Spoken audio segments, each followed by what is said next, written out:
Budget meal lang daw kung tawagin yung alaga ko. Pangmasang presyo, hindi kagandahan. Lalong hindi rin kamahalan, pero nang dahil sa mga alaga ko, nawawala ang stress ko. Yung pagising mo sa umaga tapos sila yung bubungad sa'yo. Siguro maintindihan mo rin ako kung parehas tayo ng bisyo. Sulit naman kahit medyo maliit siya. Sa tingin niyo ba mga kachika, mahal o ano?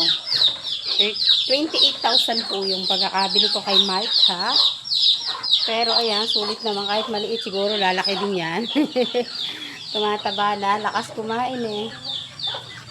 Hirap ata, kukulangin pa ata may kay sweldo ko sa iyo Eh, baka dalawang bulto ka sa isang buwan. Aba, lakas kumain mga kachika, oh. Isang tabo yan.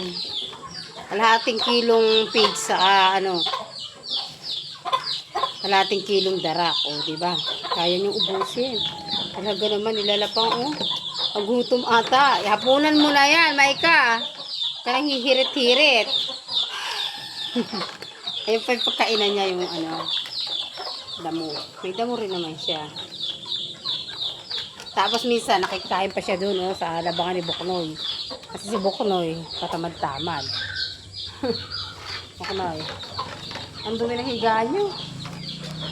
Ay, sulit naman ang Maika. Busog na naman. Kulang pa. Pagdating ng daddy baka mo, daddy Brahman mo, yan. Hingi ka uli.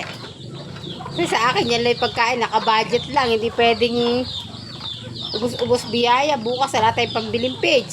Wala pa tayong sweldo. Sa irin yan talaga. Hanggang sa magka-ubos-ubos. Ganyan siya lumain. Ayaw niya na maraming tubig. Basta basa-basa lang. Ayaw masyadong makatas.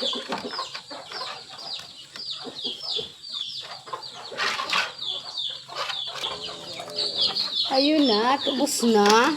Sulit. Ay. Nako. Kailangan na natin mili ulit ng pigs.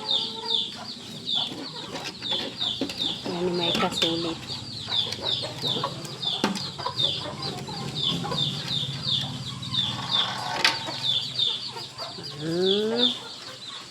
Kulang pa. Sa irin mo may kunti pa. Sayang. Mahal ang pigs. Wala. Dila-dila pa. Hapunan na yun. Sa irin mo, meron kang isang hininga pa dyan. Isang busog pa yan. Medyo kulang pa ata. Oy, kanina tanghali, pinakain din kita isang tabo, Abay, may patanghalian pa ako dyan, mga kachika. Nakaano lang siya dito, nakakawala lang sa loob ng babuyan.